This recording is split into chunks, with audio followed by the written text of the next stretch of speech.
Hello and welcome. This is Coffee with Jonathan.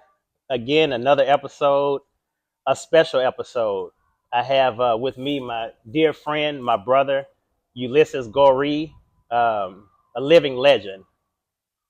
Simply put, a living legend. Ordained minister, retired senior vice president over KBR.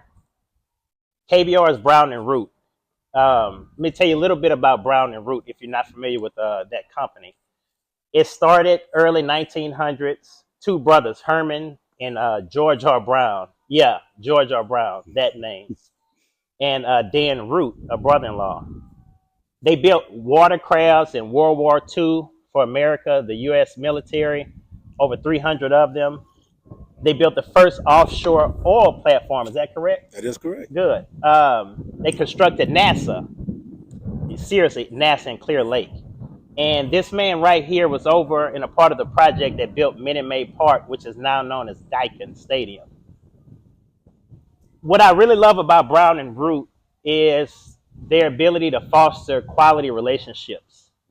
And throughout this episode, we'll connect the dots, plot the points on investing in others, building quality relationships, managing people for growth and development, and knowing that it always works out, doing the little things with excellence. This is what this young man did his whole life. He's always done his best.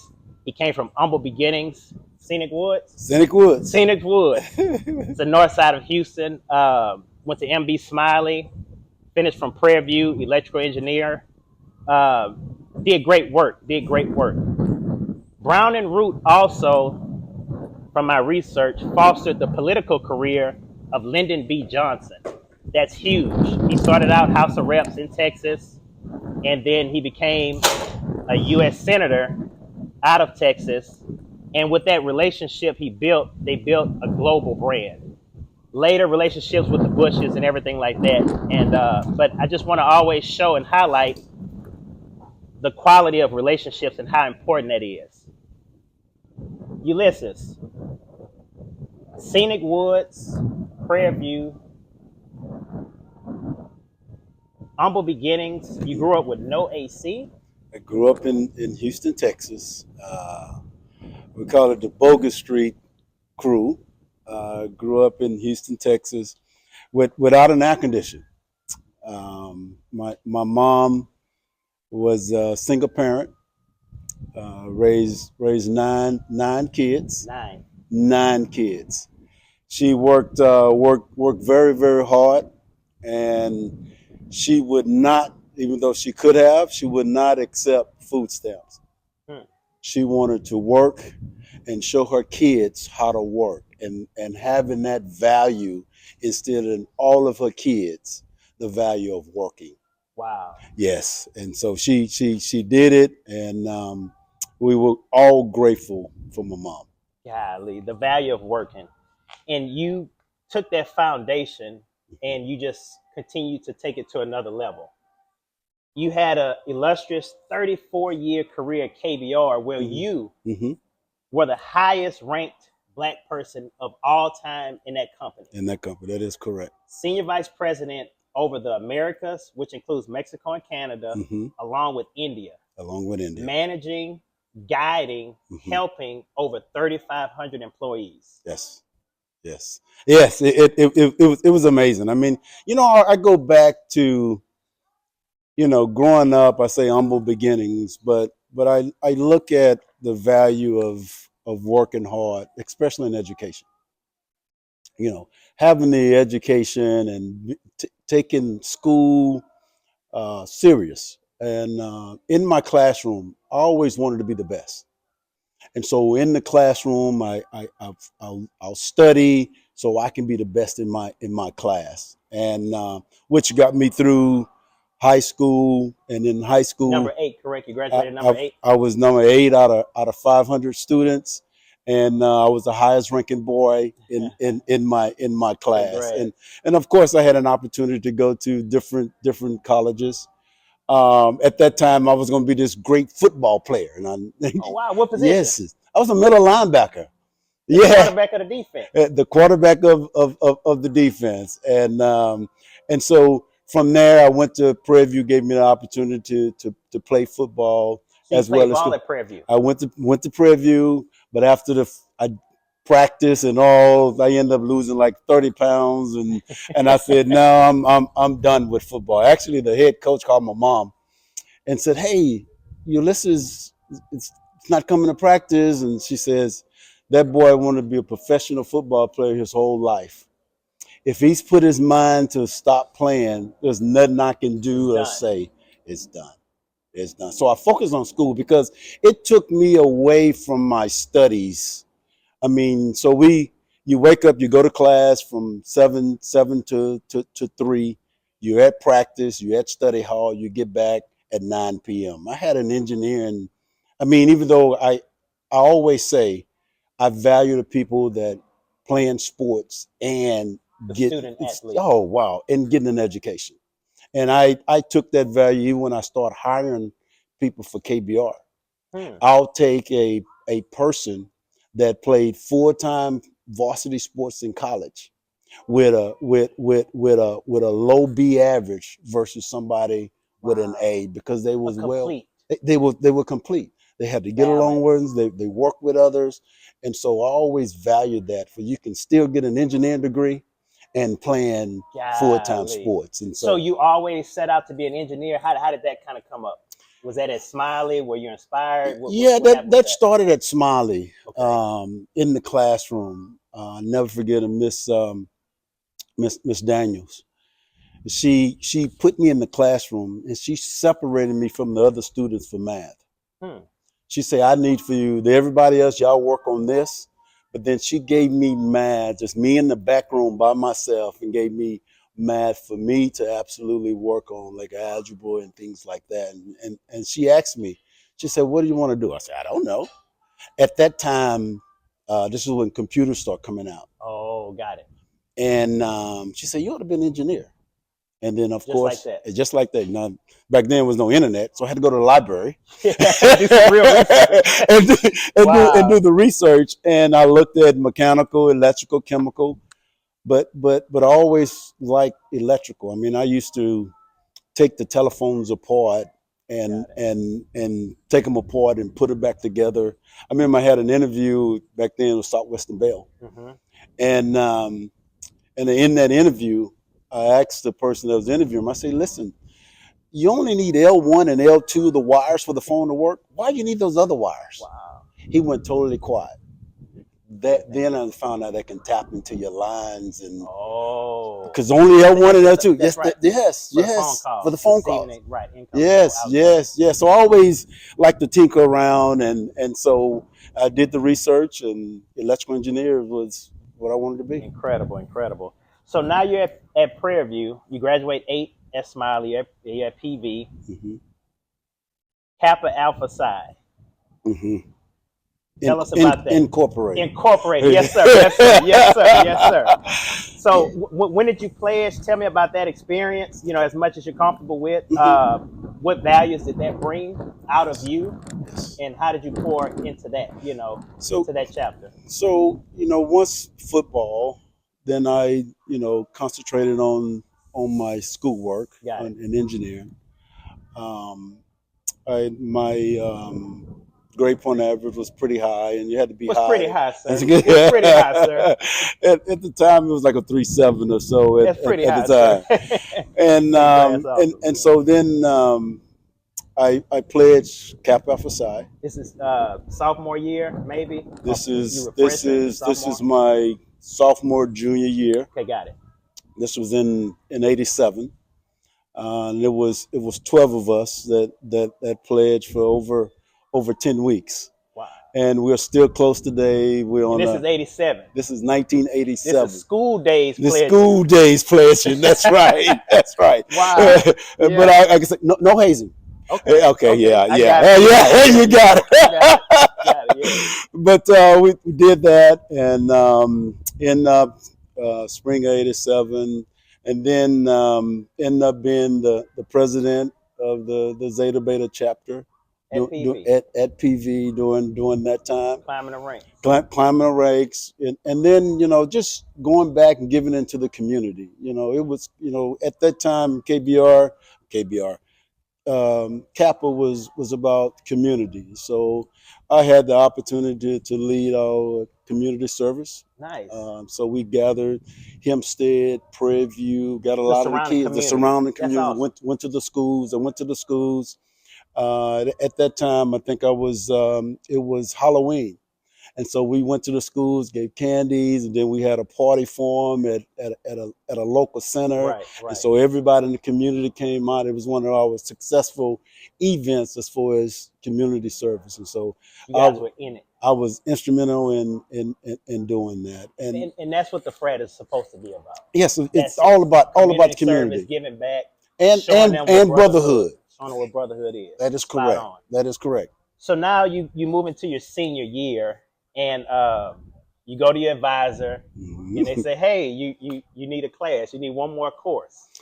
Yes. And, process controls. That's it. So interesting story. So I'm getting ready to graduate. Okay. And I needed a technical elective. Okay. Normally, a technical elective, you pick your own class, right? You pick something easy, right? But it got to be technical. But the only class that fit my schedule for me to graduate was this process control class. Now, this process control class was a chemical engineering senior course. I'm in electrical. Chemical. So you're electrical. I'm electrical. Chemical. It's chemical. And it's a senior chemical engineering course. Yes. And so you go in there, only 6 people in the class. It's 6. Now, the other 5 picking that elective, you want to, why did you pick this? But anyway, so it was 6 of us in the class. And I'll never forget the first test. The test grades went from 70 all the way to the 29. And guess who's the 29?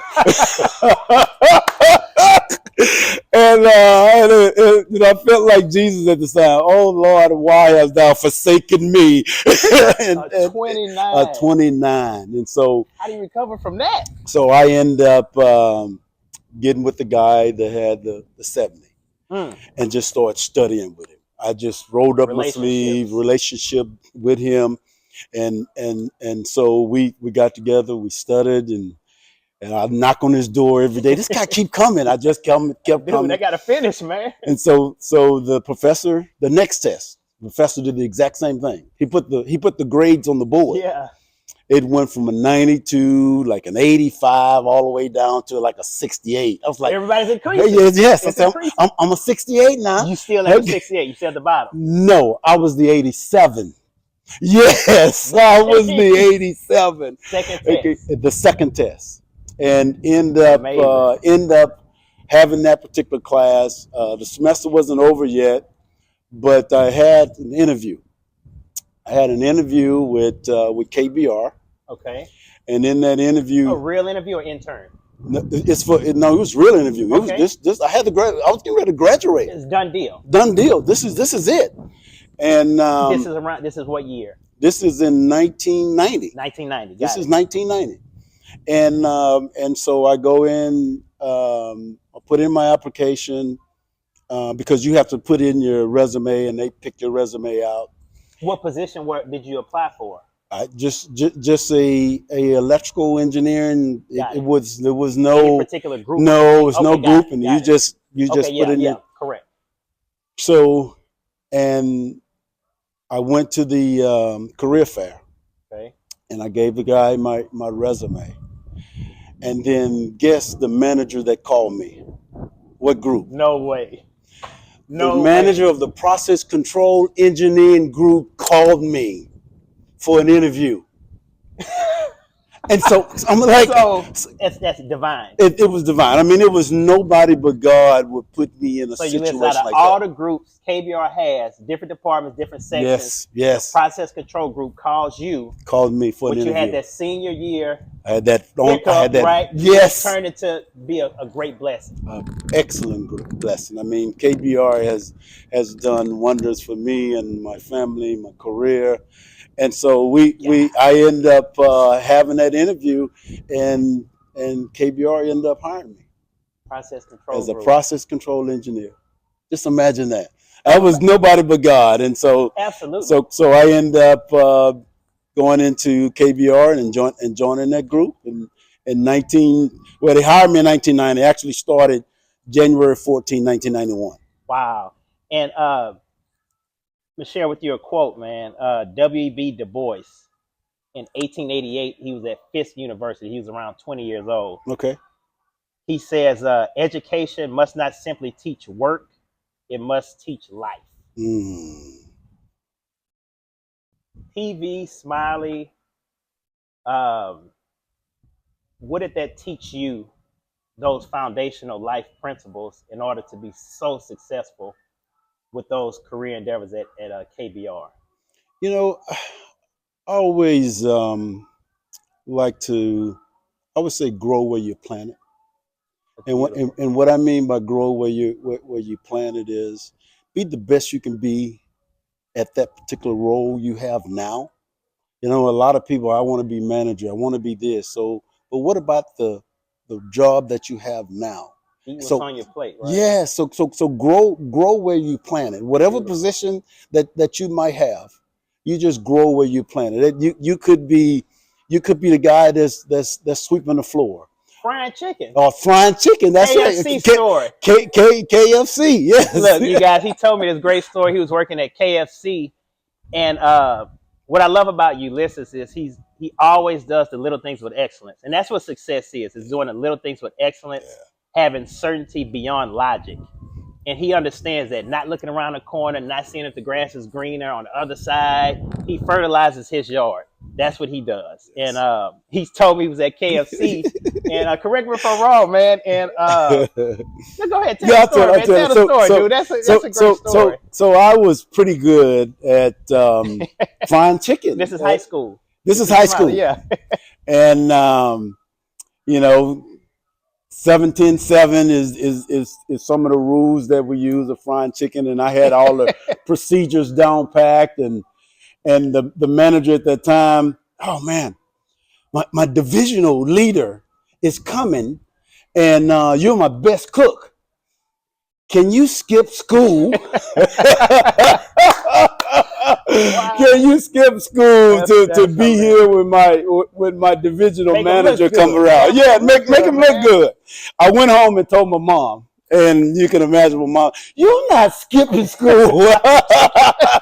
Wow. for fried chicken. And dude, so with that, beautiful. Man, like I said, I always try to grow where I planted. The same situation happened at Red Lobster. I was a waiter at Red Lobster. Okay. And as a waiter, you get graded on how many appetizers you sell. Your sales.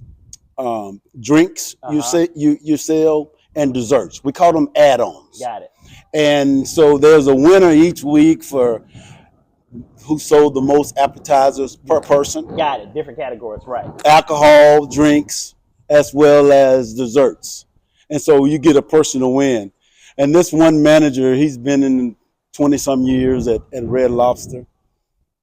I was #1 in every category that particular week. My man. And the manager of 20-some years, he says, I've never in my 20-some years seen somebody get #1 in every category ever. And he was really appreciative for my hard work. And this is, you know, I would always try, like I said, grow where you plant it, whether that's frying chicken, whether that's being a waiter, or that's sweeping the floor. Grow where you plant it. Foundational principles, man. It is. It is. Life success. That is. My mom and my dad was a hard worker. He was more of an entrepreneur. Yeah. He opened his own cleaners, Goree's Cleaners.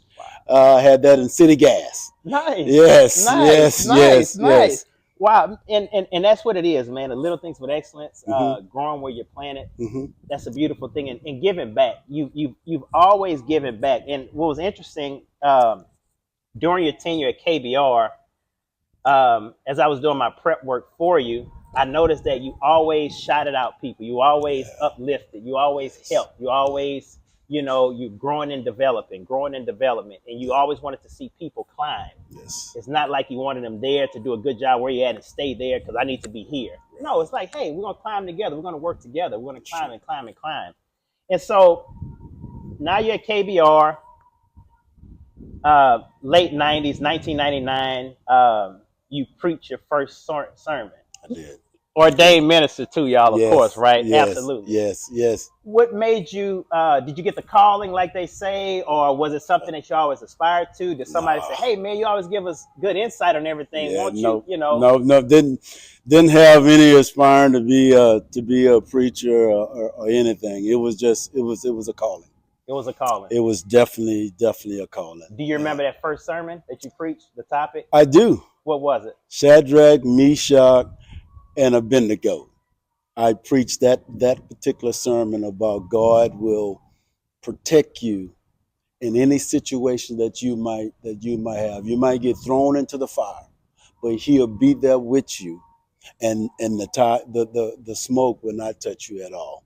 And so that was my first message that I gave others about always relying on God. And I even spoke about, the Kadesh Barnea.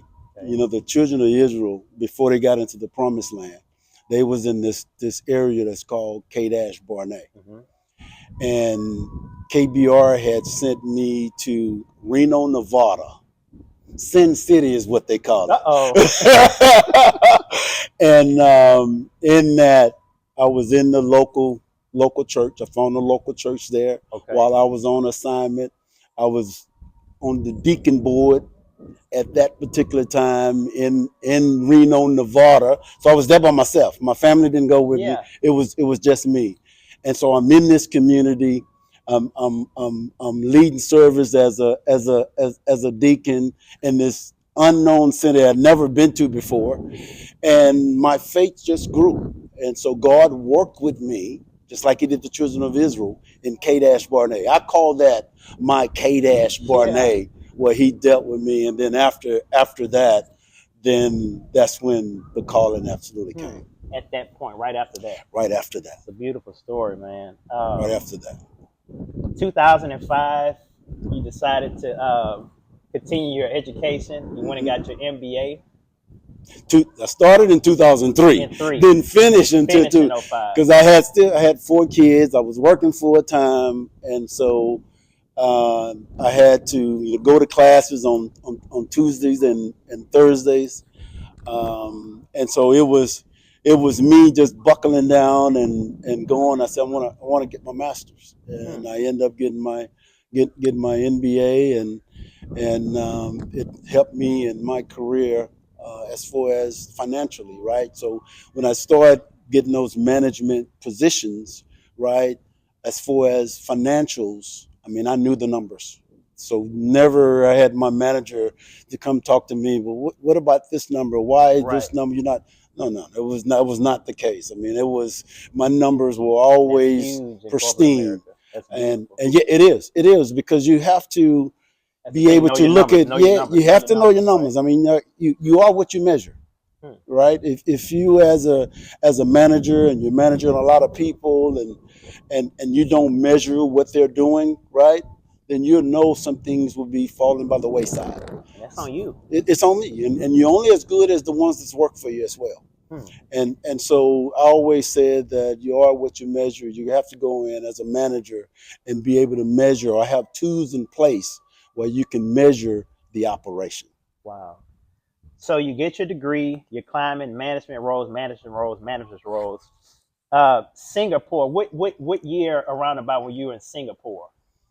Singapore was 2006 to 2008. That was right after I did London 2003 to 2005.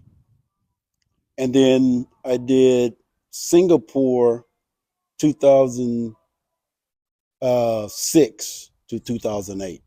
And for clarity, you guys, Ulysses, when you're saying these assignments and what you did, These are management roles. These are leadership roles, correct? That you're going in different projects, or tell me about. No, the London one, I was an engineer. Okay, They needed some help. got it. They needed a process control Of engineer. course. They needed a The process 89, control. not the 26. There you Yeah, go. That's right, it. yeah. That's it. So I went there as a process control engineer. We was doing a large project. It was a GTL, gas to liquid project, Hmm.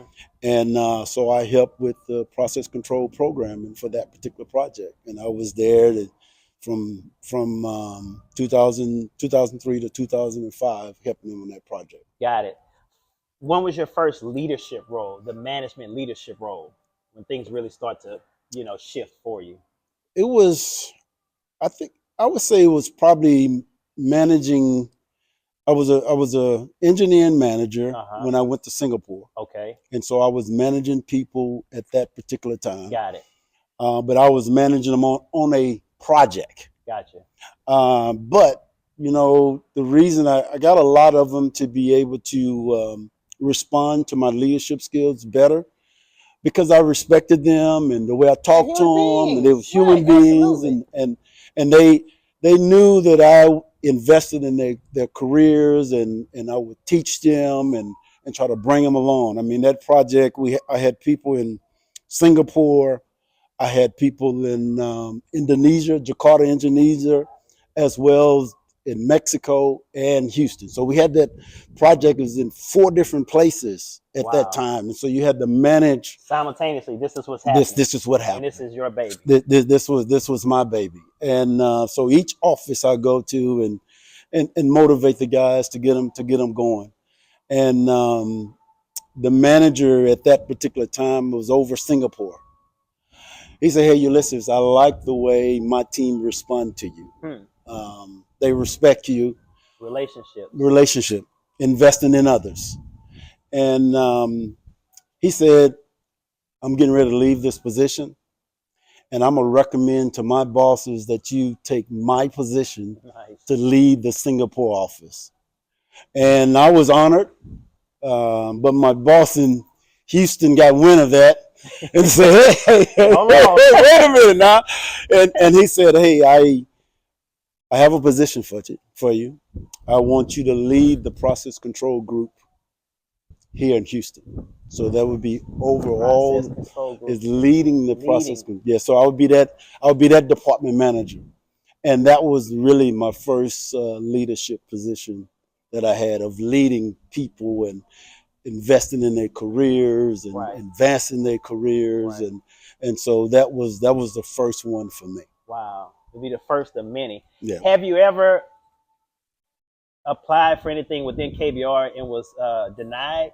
Did you ever get turned down for anything that you ever interviewed for with them? Any kind of challenges like that? Yes, I did. So I talked about that in that engineering management position. Uh-huh. I wanted to leave process control and go into engineering management. Got it. But I think I was just too valuable for my boss. She didn't want me to leave at all. Yes, did not want me to leave at all. And I had went to London and met Mr. Quinn. John Quinn is his name. And I told John, "Hey, John, I want to try to get in the engineering management group." He said, "Really?" He said, "I want you to call this guy, give him a call, and tell him that you want to be in the group." So I wrote the guy an email. I got this canned answer back. It says, "Well, we'll put you in evaluation for 6 months." And I got that email, but I didn't respond to the email. I gave him a call. I said, "Hey, listen, I only sent that because John Quinn wanted me to send you that email." "John Quinn?" He says, "Your stock just went up." Who's John Quinn? John Quinn was the manager. He was managing the London office at that time I was there. Got it. And he vouched for you. He did. Right. Yes. And so I ended up taking that position. And I think I got promoted in 6 months, which was the fastest ever in that particular role to be advanced in that group. Amazing, man. Yeah, That's so incredible. just overcoming, and so I was able to Resilience. not take that as it was motivation for me to absolutely move forward. Fuel. That's beautiful, man. So you're moving along. 2018, you get a VP role, correct? Was that 2018? That was 2018. 2018, you get the VP role, I was you were over India at that point, correct? No, originally. So I was a project director. We built a ammonia plant in Freeport, Texas, and so we had, I don't know, 2,000 to 3,000 people, construction guys on the job site building this particular plant. So we started the engineering in the office, and then we did take it to construction. So you're engineering, you got to procure all the items, buy everything, and then you construct it. Got it. And so it was probably a total of 5-year process on this $1 billion plant. So I was over that entire process. So once the plant was done, turned the keys over to the client, I got a disciplinary promotion. That's yeah. So no, it was great. I always tell people that it was Jay Ibrahim. He's one of the presidents at KBR. Great guy. So he ended up helping me in my career. I interviewed with him, and I told him, I said, well, let me think about it, and I'll give you an answer. Well, he had told everybody that he accepted the position. He has moved. It's done deal. Jay had moved on, but that's just Jay's style. He sees something that he wants and absolutely go out and get it. And so I end up taking that position, and at that time the office was fairly new. Okay. They had a new team, had probably about 300. But the confidence level within the organization was not there with the office. So my background was execution, and so I'd roll up my sleeves and got in the office and told Jay and the team what I think some of the changes that we need to. So which is people and processes need to change. And this is the India operation. This is the India operation. So I implemented some things and brought some different people in, and we grew the confidence of our clients as well as our internal stakeholders, our clients, and that confidence grew. And that's what grew the office from 300 to almost 1,000 in that 2-year span. Yep, I was responsible. Grew that business from 200 to 300 employees to 1,000. To 1,000 under your watch in 2 years. In 2 years, and now mind you, now we are building chemical plants, refineries, and so this is a lot of technical items that we're having to deal with. It's very serious, and we did that with minimal issues coming out of that particular office. No issues. Minimal. I mean, minimal. We had issues, but it was minimal. So that's 2 years. So that brings us to 2020. So at this point, they see that big of an increase, minimal issues, as you stated. They're seeing your leadership. They're seeing you shine. They're seeing the quality that you bring and the value to this brand, this global brand. And now 2020, you get another bump up. I did. I get a call, and Jay says, "Hey, I need to speak to you. Meet me in London." Okay, let's talk on the phone. Nope, you can come from India. Meet me in London. So I end up taking that trip, going to London, and he pulled me to the side and told me, "Hey, this is what the plans I have for you. Keep it to yourself." Yeah. And the rest is history. I ended up getting that position, coming back to Houston. I was over Houston first. Then I was given all of the Americas. At the time, we had like 7 or 8 different offices in the Americas. We had one in Mexico. We had a couple in Canada at that particular time. And so I was able to manage that as well as India during that particular time. What I think is cool to note that at that time, when he accepted that role, or I guess voluntold, I guess The how you put volunteer, that's it. Yeah, it. yeah. Jay, yeah, say I got something for you. He was over India, the Americas, Canada, and Mexico. And Ulysses told me, said at the time he just understood or thought that he was going to be the highest ranked black position at that time, but little did he know it was of all time. Over 100 years of this global brand, this gentleman right here sitting next to me was the highest ranked black person of all time. Mhm. That's huge, man. It was, and once I thought about it, because at the time I'm just doing my job. I mean, I'm not. Little things with Yeah, excellence, yes. growing where you I'm planted, just. right? Helping, I'm investing in others. I'm service, right? helping KBR at the same time Yeah, because I love my company and what they were doing.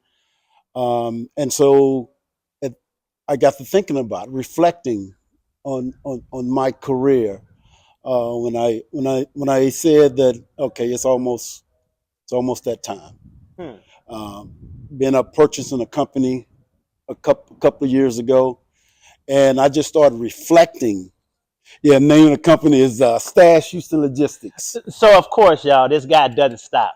He retires from KBR around 24, 25, and acquired Stash Houston I Logistics. bought it in 2022. 2022, he purchases this company, and purchases the company, grows the company from, like, let's say, what was the original size of the warehouse? So the original size of the warehouse was 5,000 square feet. Okay, Now it's at 22,000 square feet and facility. more trucks, bigger territory. More trucks, bigger territory.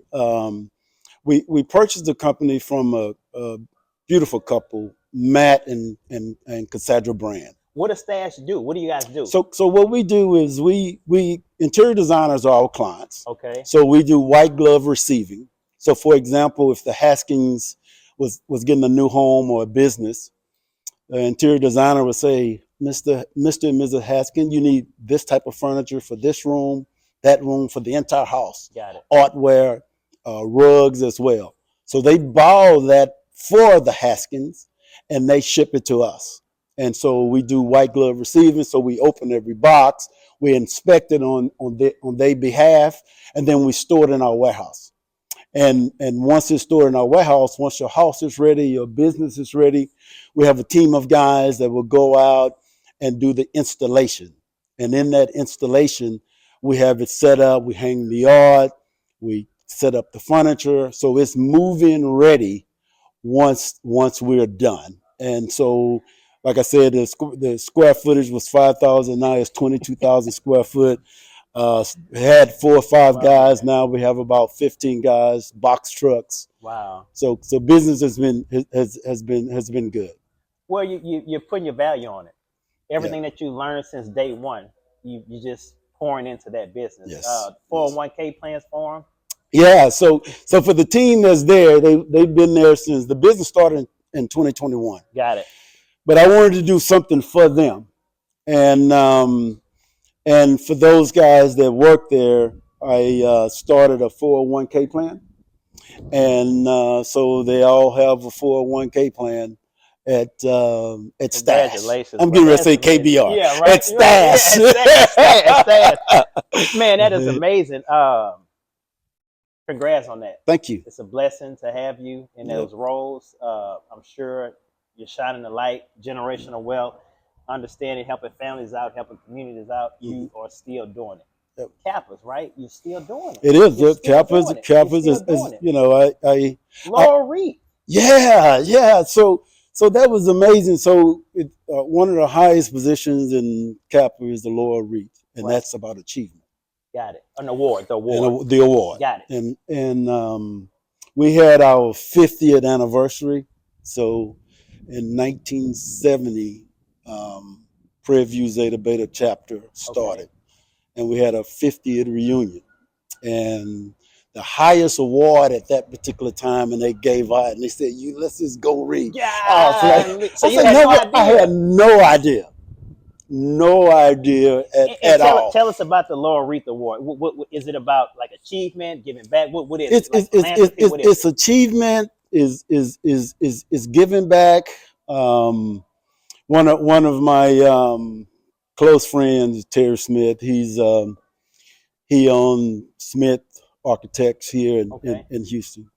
Great guy. He actually did the introduction.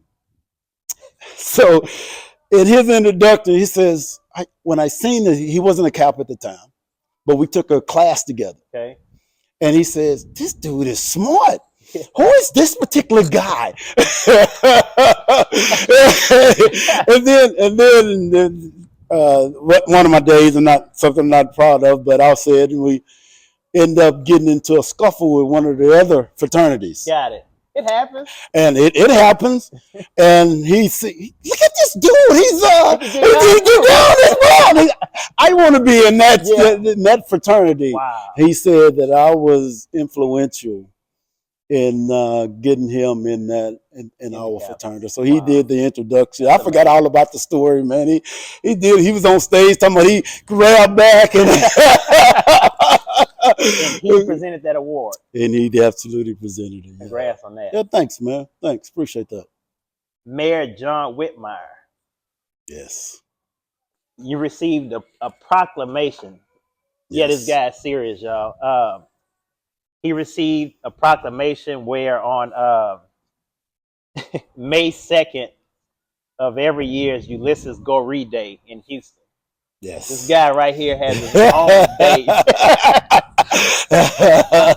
Thank you, That's man. awesome, Appreciate man. it. Appreciate it. I'm going to just read a little bit of it, if you don't mind, sir. No problem. And so it says, on May 2nd, 2025, Ulysses Goree is retiring after an exceptional 34-year career with KBR, where he most recently served as Senior Vice President, a proud Texan. Ulysses began and ended his illustrious career with KBR in Texas, while also contributing his expertise globally during nearly a decade of overseas assignments in London, Singapore, and India. He holds a Bachelor of Science in Electrical Engineering and a Master's degree in Business Administration, certified PMP, Project Management Professional. He has consistently demonstrated the highest standards of leadership and execution throughout his career, his life. That's a typo. They should have interviewed him. Man. They probably did AI with this. I'm going to talk to you, Mayor Whitmire. He said he made history at KBR by becoming the highest ranking African-American executive in the company's long-standing history since its founding in 1908. His tenure included the strategic development of the India operations. We talked about that, expanding it from 300 to 1,000 within 2 years, as well as leadership over the America's business unit encompassing 12 offices across the U.S., Canada, Mexico, and India with over 3,500 employees. Dude, 3,500 people can't manage a household of 6. Seriously. It is. 3,500? Yeah. Yeah. That's amazing, man. But I had great people working. Absolutely. I mean, great leadership. So I had a great team. Great team. It says through his leadership, he's managed complex and challenging projects, built strong and cohesive management teams, relationships, and oversaw all facets of business operations, including business development, sales, human resource, and financial performance. His legacy is one of vision, dedication, and operational excellence. The city of Houston extends its congratulations to Ulysses Goree for his long career and contributions to industry leadership, wishing him success and fulfillment in the next chapter of his life. Stash Houston, you guys, and family in itself. It says, John Whitmire, the mayor of Houston, hereby proclaims May 2nd, 2025 as Ulysses Goree Day. That's nice. That was really nice. I was shocked. Okay, so how does that happen? Did Jay put in another call or something? What happened? No. It was absolutely my niece, Shamari and Denise Goree. Go Taylor. ahead, Yeah, niece. yeah, my niece, nicknamed Niecy. Niecy. That's my sister's name, Niecy. That's funny. That's cool. Actually, in the way she presented that and she read it, it was just profound. That's amazing. How she did that. Yeah, I was really proud. So you can that sits up right in the front of the living Oh, room. absolutely.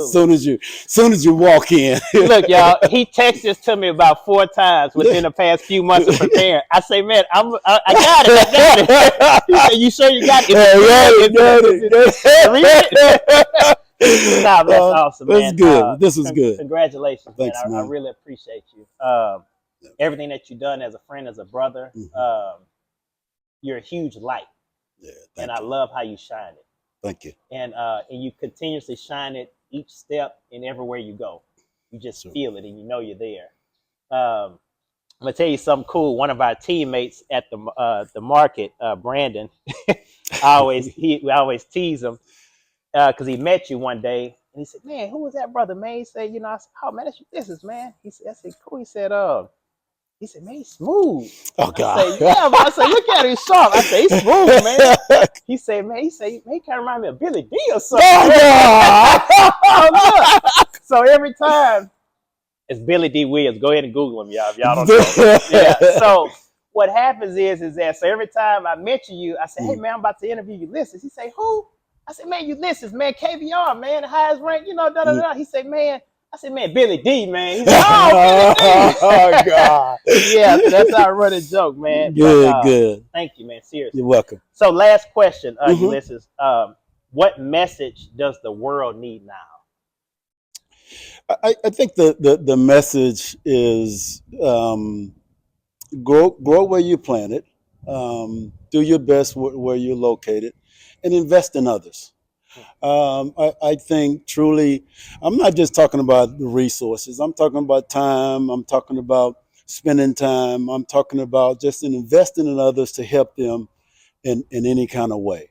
And I really truly love my kids and wife always, why do you give so much to others? Dad always giving to others. And that's just, I truly believe in giving back and in investing in others. And so I would say that the world should do more of investing in others. Was that always intrinsically just ingrained in you to do that, or did you see that model behavior that you wanted to mirror? Like, tell me about that. Like, how did that happen? Because sometimes that's learned behavior, sometimes it's just in you to give, but other times people model behavior that we want to mirror, right? I think it goes all back to the ministry. Starting there and wanted to help others and give to others. I think it was more of the God-given calling for me is that's my calling is to give back to others, and that's what I've done. Beautiful. And I have to mention that he how long are the Grace Men's Ministry? How long did you lead that? So I was over there before I went to India. So I was over the men's ministry at Grace, and of course, the membership 6,000, more than 6,000.